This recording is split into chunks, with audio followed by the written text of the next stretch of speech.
여러분 안녕하십니까. 광주 MBC 뉴스투데이입니다. 먼저 오늘의 주요 뉴스입니다.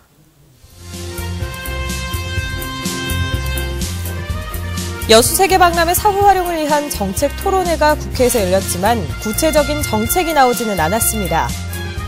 안철수 세력이 내년 지방선거에 큰 변수로 떠오르면서 전현직 관료들이 앞다퉈 정계 진출을 노리고 있습니다. 미국산 쇠고기에 밀려 축산농가 폐업이 늘고 있는 가운데 호주와의 FTA 타결로 한우 농가들의 어려움이 더 커지고 있습니다. 내년 지방선거를 앞두고 국회 정치개혁 특위가 본격 가동되면서 교육감 직선제와 교육위원 존폐 여부에 관심이 쏠리고 있습니다. 광주 전남 대부분 지역의 아침 최저기온이 영하권으로 떨어지면서 어제보다 춥겠습니다. 오늘 광주의 아침 최저기온은 영하 2도, 담양은 영하 5도, 보성 영하 4도 분포로 어제보다 2도가량 낮겠습니다. 낮 최고기온은 7도에서 9도 분포를 보이겠지만 바람이 강하게 불어 체감온도는 더 낮겠습니다. 이번 추위는 일요일까지 계속되다 월요일부터 평년 기온을 되찾겠습니다. 내일 새벽부터는 광주와 서해안 지역에 비나 눈이 내리기 시작하겠습니다. 여수 세계박람회 사후 활용을 위한 정책 토론회가 국회에서 열렸습니다. 답답한 박람회장을 활성화해야 한다는 이야기는 많았지만 장기 임대 방안을 제외하면 눈에 띄는 아이디어는 찾아보기 힘들었습니다. 권남기 기자가 취재했습니다. 현재는 매각만 할 수 있는 박람회장이 장기 임대도 가능해지면서 민간 기업의 투자 부담이 조금은 줄어들 전망입니다. 해양수산부는 내년 2월쯤 정부지원위원회의 심의와 의결을 거쳐 기업이 박람회장을 장기 임대할 수 있도록 사후 활용 계획을 변경하겠다고 발표했습니다. 주재관이나 국재관 같은 시설물이 있는 부분은 장기 임대로 가자. 나대지로 되어 있는 부분들, 이 부분들은 일반인들이 그나마 조금 더 관심을 많이 가지고 있는 부분이고 해서 이 부분들은 매각을 추진하도록 하자. 매각과 장기 임대를 병행 추진을 하겠다라는 생각을 가지고 있습니다. 하지만 장기 임대 방안을 제외하면 해양수산부의 구체화된 정책은 찾아보기 힘들었습니다. 오는 2019년이면 박람회 재단의 자체 수입이 90억 원에 이를 것이라며 정부 지원을 중단하겠다고 밝혔지만 장기 임대의 성공 여부도 자체 사업 콘텐츠도 불투명한 상황입니다.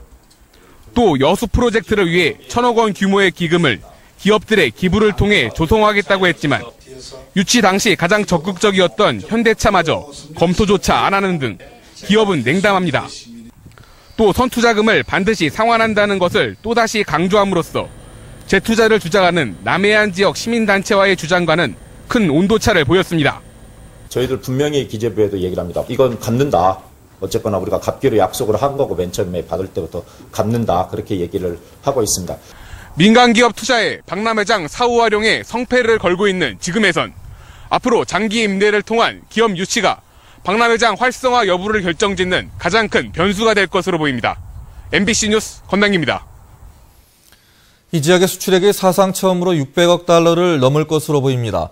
한국무역협회 광주전남 본부에 따르면 내년도 광주전남의 수출액은 올해에 584억 달러보다 6.4% 늘어난 621억 7,200만 달러로 예상됩니다.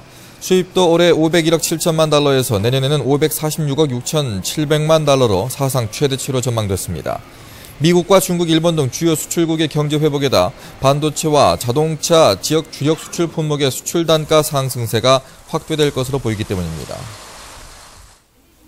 철도노조 파업에 따른 수출입 업체 피해를 줄이기 위해 광주 세관이 24시간 특별 통관 지원팀에 가동에 들어갔습니다. 광주 본부 세관은 철도노조의 파업이 끝날 때까지 수출입업체 특별 지원 기간을 설정해 특별 통관 지원팀을 공휴일은 물론 야간까지 24시간 가동할 계획입니다. 수출용 원재료에 대해서는 사전 수입 신고 제도를 활용하고 수출입업체의 환급 신청건도 당일 처리하기로 했습니다. 미국산 쇠고기의 수입 영향으로 최근 도내 축산농가 8천여 가구가 폐업했습니다. 게다가 이달 들어서 한국과 호주 간 자유무역협정, 즉 FTA 타결로 인해서 한우 농가는 더 큰 어려움에 직면하게 됐습니다. 황성철 기자의 보도입니다. 담양에서 30년간 소를 키워온 이종진 씨는 사료값 상승과 속값 하락으로 최근 3년간 적자를 면치 못했습니다. 게다가 한국과 호주의 FTA 타결로 2015년부터 값싼 호주산 쇠고기가 밀려오게 돼 앞으로 어떻게 꾸려나갈지 막막합니다. 당분간은 가격이 상승할 것으로 생각 안 하고 우리 축사인들이 바란 것은 포도시 현상 유지. 여기서 먹고 사니까 축사내갖고 그런 바람뿐이죠. 현재 통계청이 발표한 한우 손익분기점 가격은 600kg 기준으로 570만 원 선입니다. 산지 농민들은 600만 원이 넘어야 겨우 손해를 면할 수 있다고 봅니다. 하지만 한우 현지 시세는 460만 원 선이어서 통계청 기준으로 봐도 소를 키워내다 팔면 팔수록 손해입니다. 국내 수입 시장의 60%를 차지하는 호주산 쇠고기가 무관세로 들어올 경우 도내 한우 농가는 살아남기 어렵게 됐습니다. 미국산보다 점유율이 높은 호주산 쇠고기에 관세가 없어지면 한우 가격의 하락폭이 더 커질 것으로 예상되기 때문입니다. 지금 현재 시스템 가지고는 도저히 농가들이 살아남을 수 있는 그런 방법이 없다. 그런다 하면 우리가 이제 뭐 정책적인 부분으로 농가들이 살아갈 수 있는 그런 대책이 좀 나와야 되지 않을까 하는 그런 생각. 미국산 쇠고기의 수입으로 최근 2,800 농가가 폐업 신청을 하는 등 1년여 사이에 8천여 농가가 소 키우는 일을 접었습니다.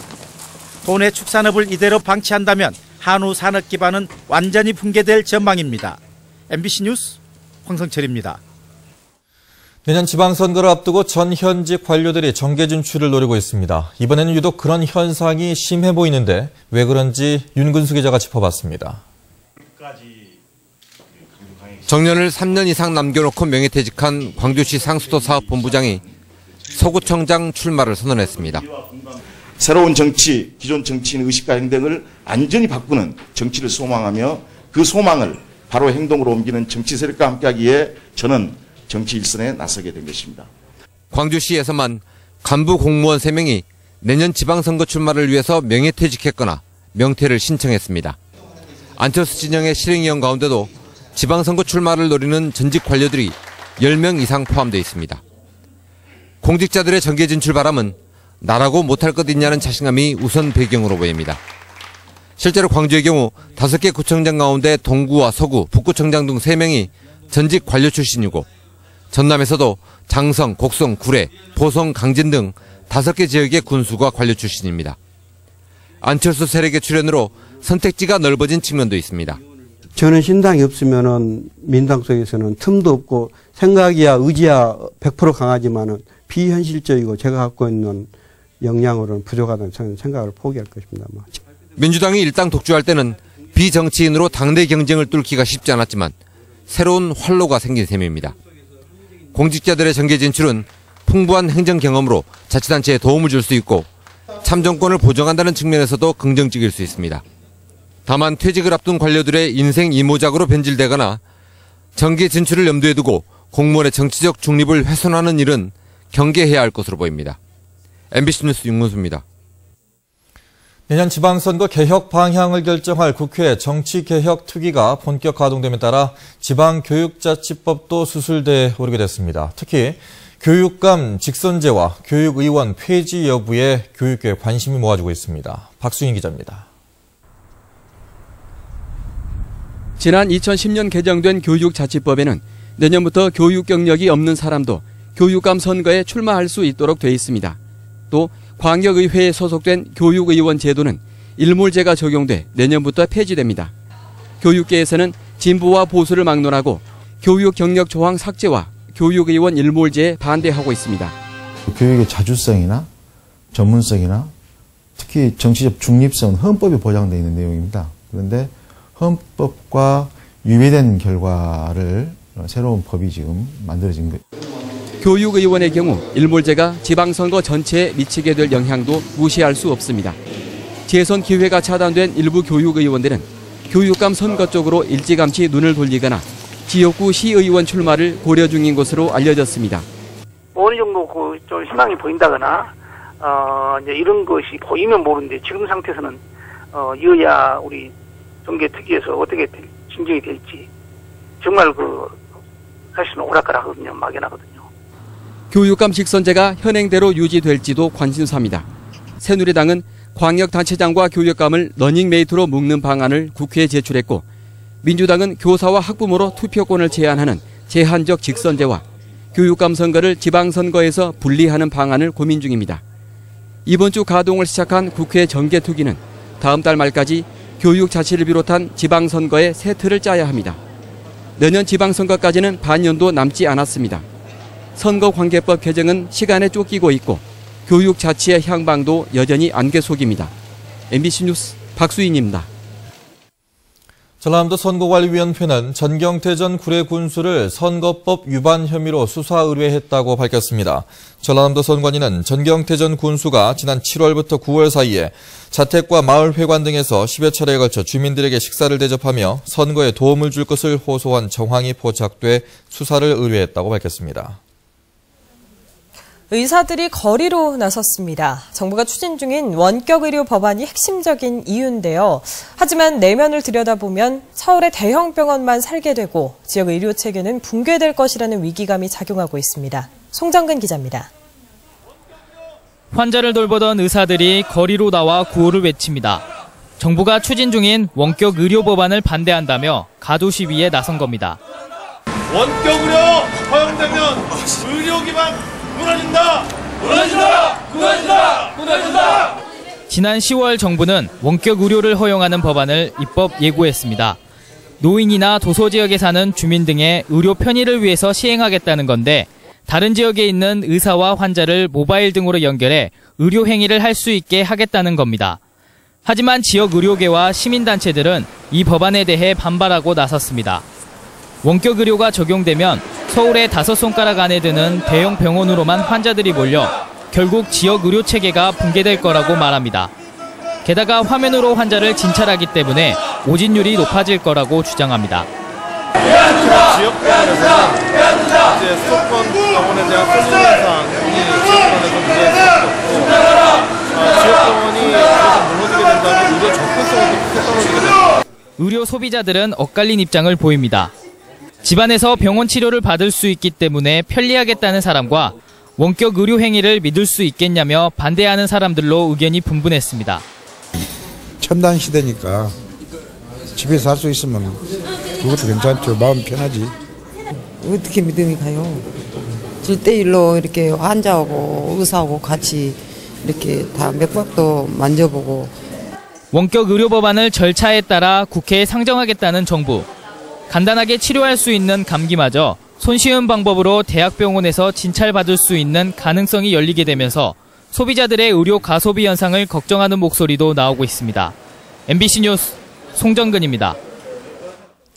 광주지검 특수부는 공사계약을 대가로 돈을 받은 혐의로 49살 최모 씨 등 5개 대형 건설사 임직원 13명과 뒷돈을 상납한 중간업체 37살 김모 씨 등 모두 33명을 기소했다고 밝혔습니다.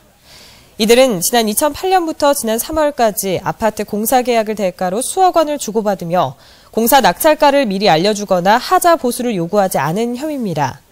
또한 중간업체 관계자들은 제하도급 업체에서 공사비를 부풀려 받은 뒤 39억 원의 비자금을 조성해 대형 건설사에 상납한 혐의도 받고 있습니다. 어제 오후 6시쯤 나주시 성북동의 한 사거리에서 길을 건너가던 여중생 13살 이모양이 54살 안모 씨가 몰던 버스에 치여 병원으로 옮겨졌지만 숨졌습니다. 경찰은 버스 운전기사 안 씨가 이 양을 미처 발견하지 못했다는 말을 토대로 운전 중 앞을 잘 보지 않아 사고가 난 게 아닌가 보고 정확한 사고 원인을 조사하고 있습니다. 잇따른 비리와 추문으로 지방자치를 더럽히는 구의원들을 강력 징계하라는 요구가 나왔습니다. 광주시민단체협의회는 최근 남구의회 모 의원이 자신이 운영하는 노인 요양시설에서 수억 원의 보조금을 횡령하고 북구의회 모 의원이 스마트폰으로 음란물을 배포하는 등 구의원의 비리와 추문이 이어지고 있다며 민주당과 의회가 당장 징계해야 한다고 촉구했습니다.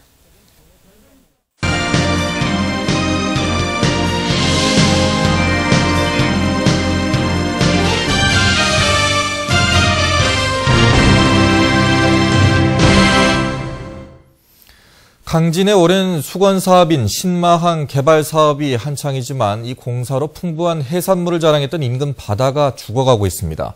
피해가 커지면서 어민들의 반발이 거세지고 있습니다. 문현철 기자가 보도합니다. 강진만 앞바다에 전복 가두리 양식장이 드높게 펼쳐져 있습니다. 그런데 양식장 속내를 들여다보면 어민들의 한숨만 깊어집니다. 곳곳에 뻘이 달라붙어 전복이 크지 않거나 폐사가 속출하는 실정.